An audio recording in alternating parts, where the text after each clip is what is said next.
It is my honor to introduce our guest preacher for Repro Rights Shabbat, Reverend Dr. Rebecca Todd Peters.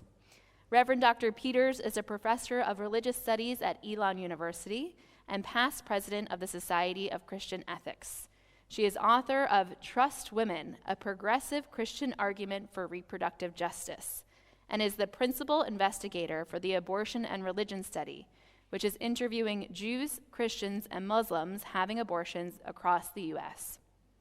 Ordained in the Presbyterian Church USA, she is a clinic escort, a founding member of Sacred, Spiritual Alliance of Communities for Reproductive Dignity, and serves on PPFA's Clergy Advocacy Board. So many of us, I have more nice things to say, hold on. So many of us who engage in reproductive rights work here at Temple Beth, myself included, and I imagine I speak on behalf of Nicole as well, have had the privilege of working alongside Reverend Dr. Peters for several years, learning from her wisdom and bearing witness to the powerful testimony she brings to this work.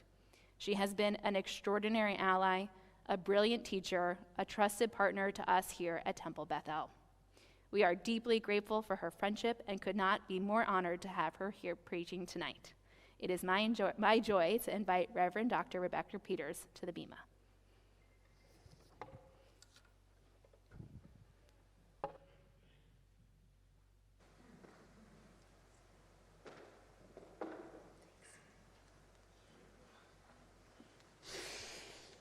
Shabbat Shalom.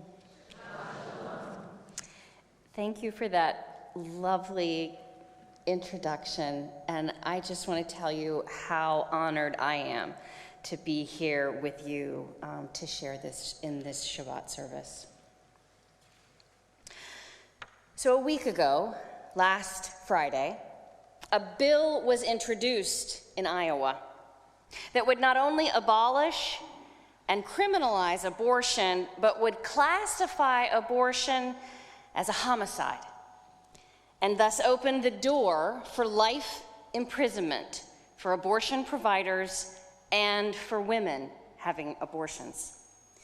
This bill is an example of a growing abortion abolition movement that has been introducing similar legislation across the country for the last 10 years, moving from a single bill in Oklahoma in 2016 to similar bills being introduced in 13 states in 2025, some of which also include seeking the death penalty.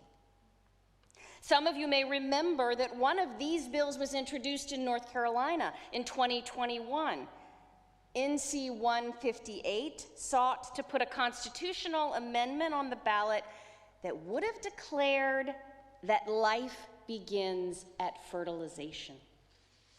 While none of these bills have yet passed into law, the abortion abolition movement hopes to turn Iowa into a case study for how to pass these laws across the country, stating, quote, "We want to put this state on center stage for the watching world. We will follow Representative Zach Deacon's bill from filing to committee to the floor to the governor's office.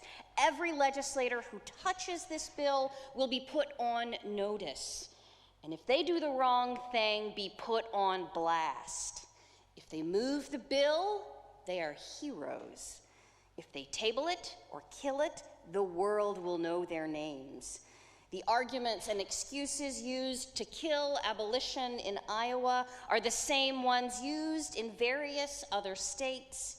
By defeating them here, we provide a manual for every other state," end quote.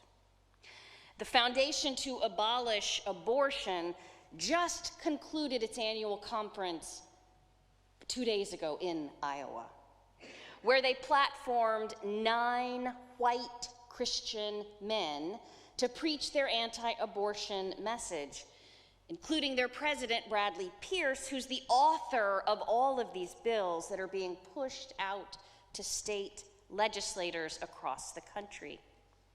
And while the attempt at a North Carolina constitutional amendment failed, they do have an active chapter in North Carolina, and their national conference was held here in Charlotte 2 years ago. The abortion abolition folks represent the most extreme right-wing camp of white Christian nationalism. They are zealous and ideologically convicted by an interpretation of their religious tradition that emboldens them with the belief that they are charged with a divine mission to eliminate abortion in the country. The abortion abolition movement also highlights the escalating strategy of codifying fetal personhood into state laws as the next critical step in the Christian anti-abortion agenda in the country.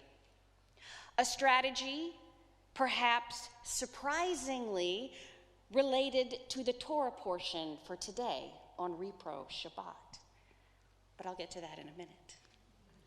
As a Christian ethicist and ordained Presbyterian clergy member, the fact that the major threats to the reproductive health and rights of women across the country are coming from Christian communities and arguments was the driving factor for me to reshape my professional agenda to focus almost entirely on these issues over the last 10 years. For the first half of my career, my work focused on economic ethics and anti-poverty work, and certainly work on abortion is directly related to that. But after the success of the right-wing Christian anti-abortion activists in passing trap laws in the 2010s and then moving quickly to institute state abortion bans, it became clear a number of years ago that Roe was seriously under threat, and with it the health and well-being of anyone with a womb. As a woman born and raised in the South, as the daughter of a Presbyterian minister and myself a Christian ethicist committed to liberation theology and social justice, I felt called to address the deep harm that anti-choice Christians were and are inflicting across the country. My work is now focused largely on developing counter-narratives that tell different stories about abortion and reproductive decision-making, stories that seek to highlight the ways in which ending pregnancies saves lives and can help to support people seeking to live into wholeness and moral responsibility. My own story includes 4 pregnancies and 2 abortions. And like most people, I would much prefer to talk to you about my children than my abortions. But part of the problem is that people don't feel safe or comfortable talking about ending pregnancies. Abortion is laden with stigma in America. And this is true for Christians, Jews, Muslims, and other religious and non-religious people.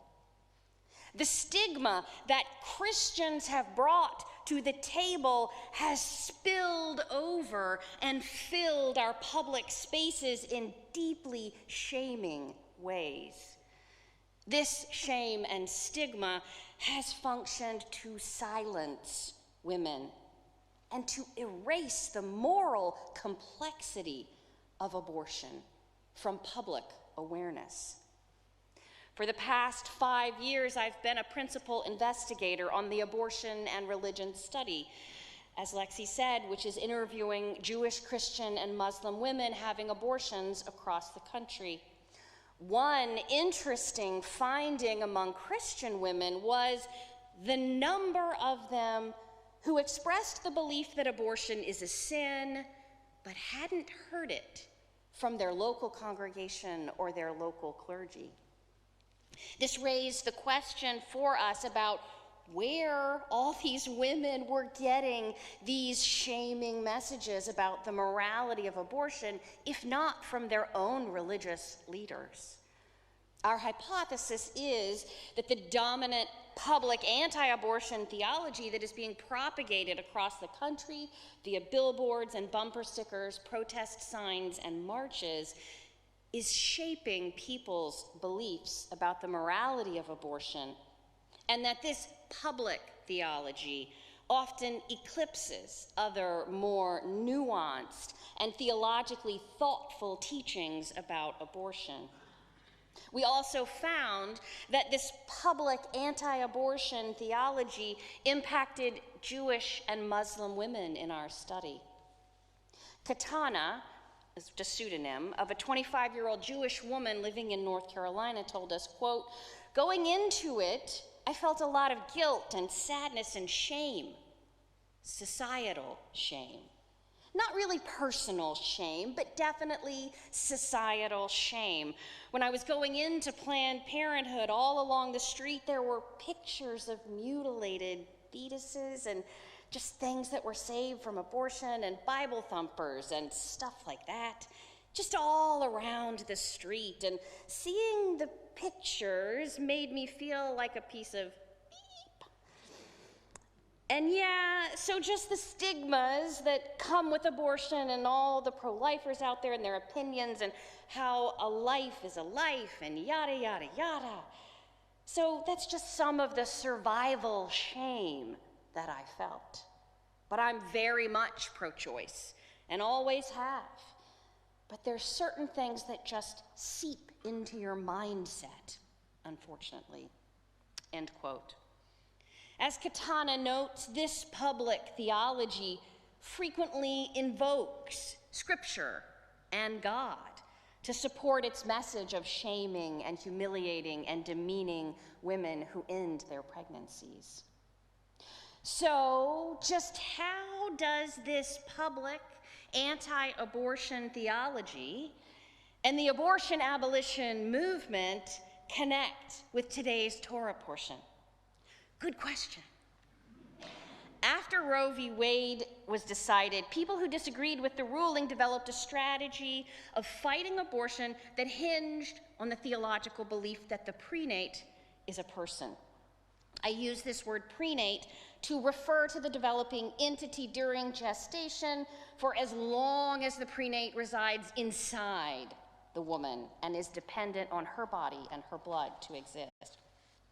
This belief that the prenate is a person is most often supported by the theological argument that life, or personhood, begins at conception. Traditionally, and you can find the Torah portion here in the blue box if you want to see the Hebrew version, the English translation. Traditionally, the Exodus 21 Torah portion has been interpreted to demonstrate that in the ancient Near East, a clear moral distinction was drawn between the prenate and the pregnant woman.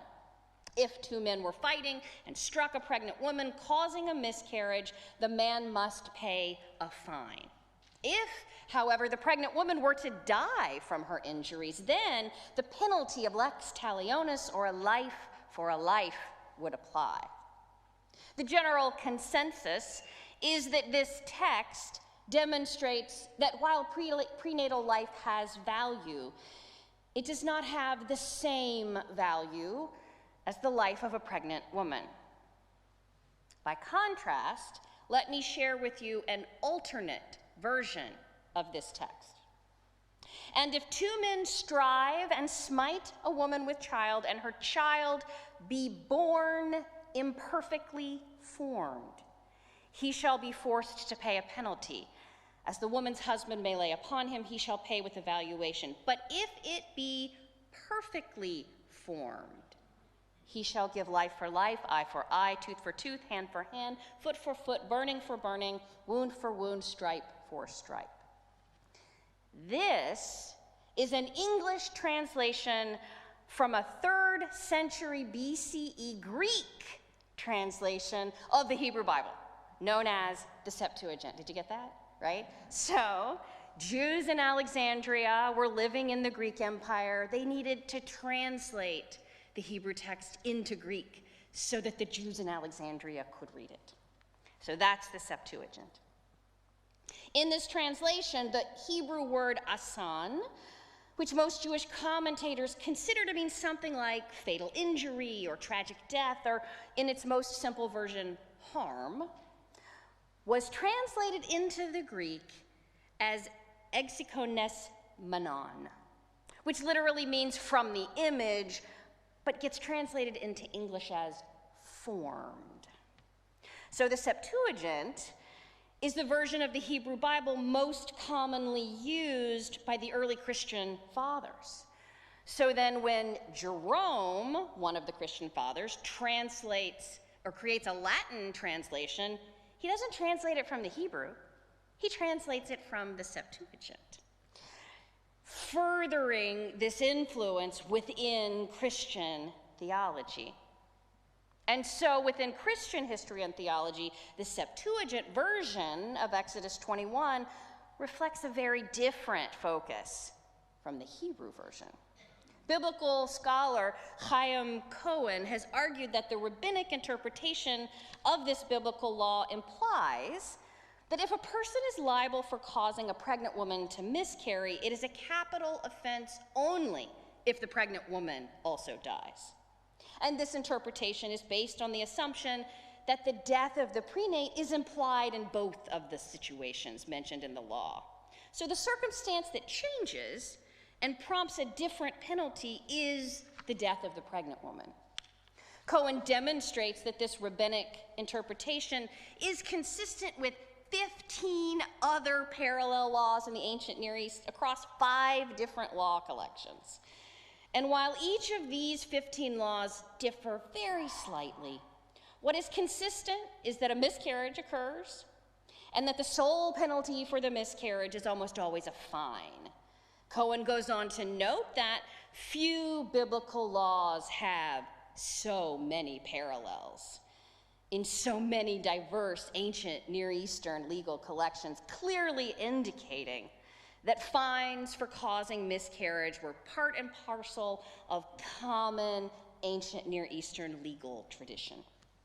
The innovation that appears in the Exodus version of this law is the circumstance that if the blow to the pregnant woman, if that blow was accidental, it should be penalized by lex talionis, right? Rather than if she were intentionally hit, right? So if it was accidental, it also falls under the penalty of lex talionis.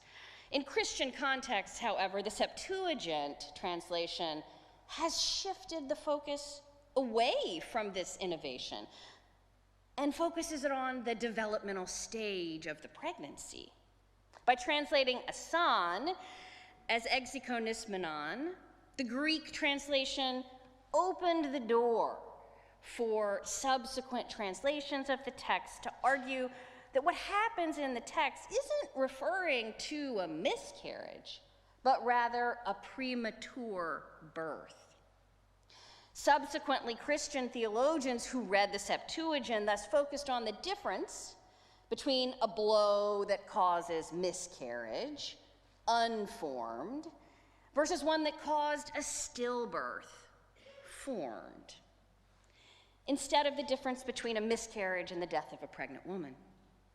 So the Christian theologian Augustine in the 5th century thus makes the argument based on this mistranslation that the killing of a formed fetus should be classified as homicide because it occurs after ensoulment has already happened.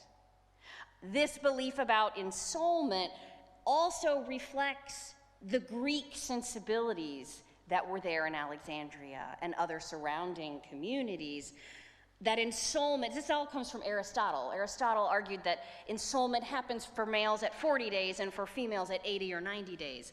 This all gets incorporated then into this Christian theology. Augustine and other Christian theologians who followed supported this line of thinking, based their argument on this Septuagint translation, that if the blow to the pregnant woman caused the stillbirth of a formed fetus, the penalty should be life for life. So today, this interpretation has become one of the foundational texts used to support the idea of fetal personhood, as well as to support this desire of the abortion abolition movement that women who end their pregnancies and their health care providers should be subject to the death penalty, a life for a life. Now, I don't want to end by giving the abortion abolitionists the last word. The work that we need to do in the country is to create long-term culture change. That means we need to change how people think and talk about abortion.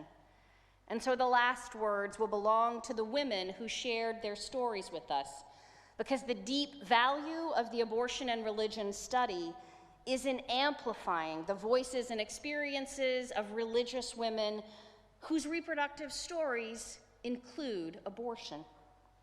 In my interviews for the study, the wisdom, thoughtfulness, and responsibility that people demonstrated in their decisions to end pregnancies upends the dominant negative stereotypes about people who have abortions that abound in popular culture.